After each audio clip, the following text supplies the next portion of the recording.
says Jesus Christ, peace be upon him, is not the Son of God, when we are all children of Allah and born of mother and father. For he is only born of a mother. Why is he not the Son of God?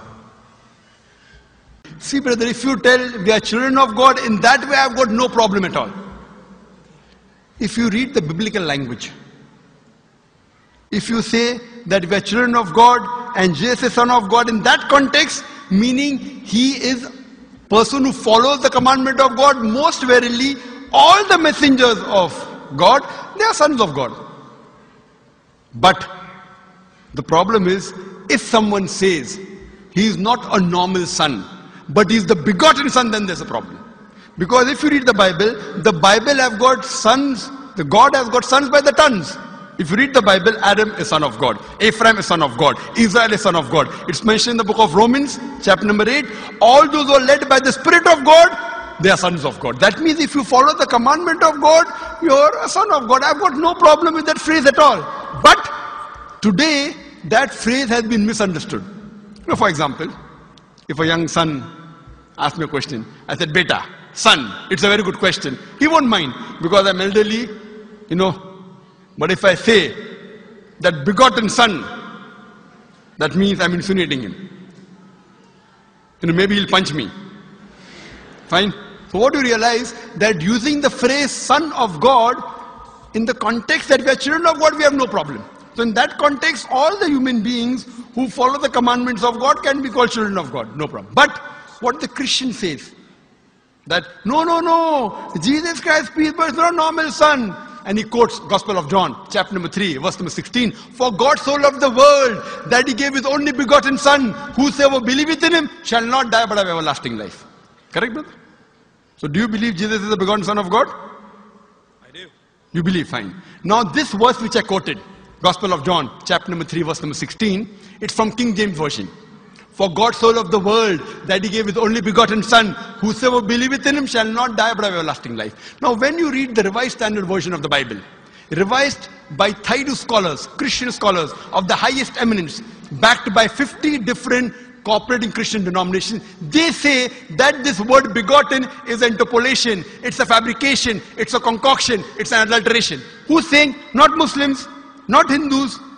Thaidu Christian scholars of the highest eminence in the Revised Standard Version of the Bible, they say begotten is an interpolation.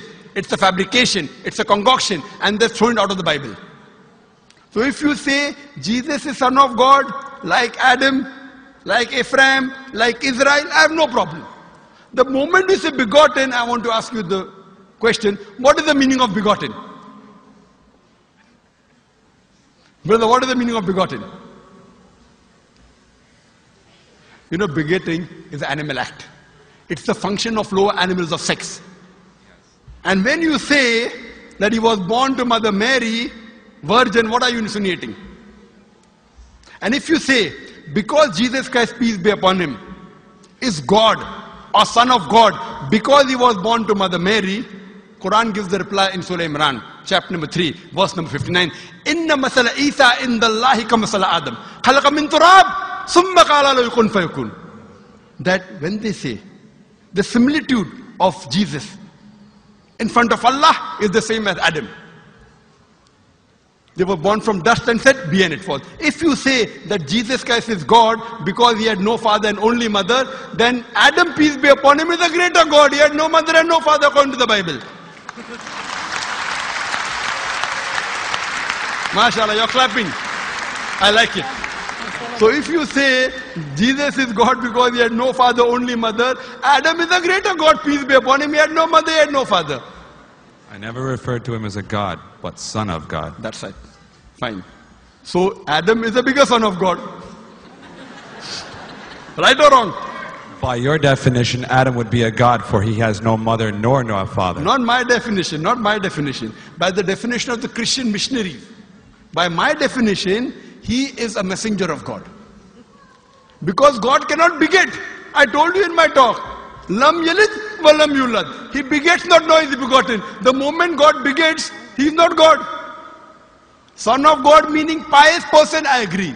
That's the reason Allah subhanahu wa ta'ala in the Quran, in 99 attributes, he has missed out ab.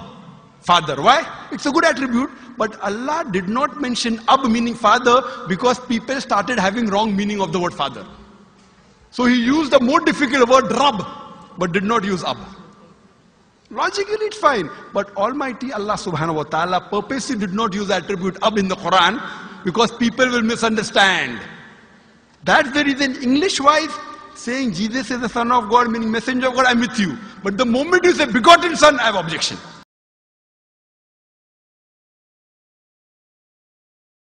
لأن هناك أكثر من 1.5 بليون شخص على وجه الأرض يؤمنوا بأن لله ولد وأن هذا الولد هو عيسى عليه السلام. وبحسب رسالة الله عز وجل للناس القرآن الكريم فهذا شيء خاطئ. وبحسب القرآن الله ليس له ولد وأن عيسى عليه السلام هو رسول.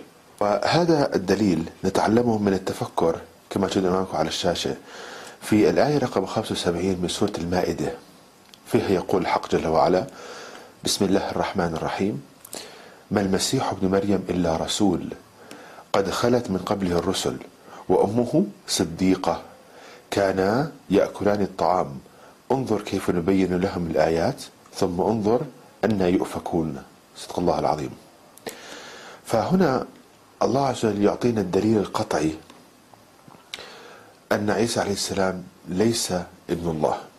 فالله عز وجل يقول: ما المسيح ابن مريم إلا رسول قد خلت من قبله الرسل وأمه صديقة كانا يأكلان الطعام. فإذا ركزنا على هذه النقطة، كانا يأكلان الطعام، هذه الحجة، هذا هو الدليل الذي يثبت بأن عيسى عليه السلام ليس ابن الله. كانا يأكلان الطعام. كيف ذلك؟ الآن من المعروف من البديهي بأن ابن الشيء له صفات ذلك الشيء. مثلا ابن الإنسان له صفات إنسان، ابن القط له صفات القط. يعني إذا كان لله ولد سيكون هذا الولد له صفات ألوهية. الآن من المعروف بأن عيسى عليه السلام وأمه كانا يأكلان الطعام، هذه حقيقة تاريخية. الآن هنا السؤال: كيف لخالق أو ابن خالق له صفات ألوهية أن يعتمد على شيء مخلوق ليبقى على قيد الحياة؟ مرة أخرى، هذا هو الدليل، هذه الحجة بأن عيسى عليه السلام ليس ابن الله. كيف لخالق أو ابن خالق وابن الخالق سيكون له صفات ألوهية يعتمد على شيء مخلوق ليبقى على قيد الحياة؟ هل هذا منطقي؟ فإذا الحجة كما تجدون أمامكم على الشاشة: كانا يأكلان الطعام، تثبت بالدليل القطعي المنطقي البديهي التاريخي بأن عيسى عليه السلام ليس ابن الله وأن مريم عليه السلام ليس فيها صفات ألوهية.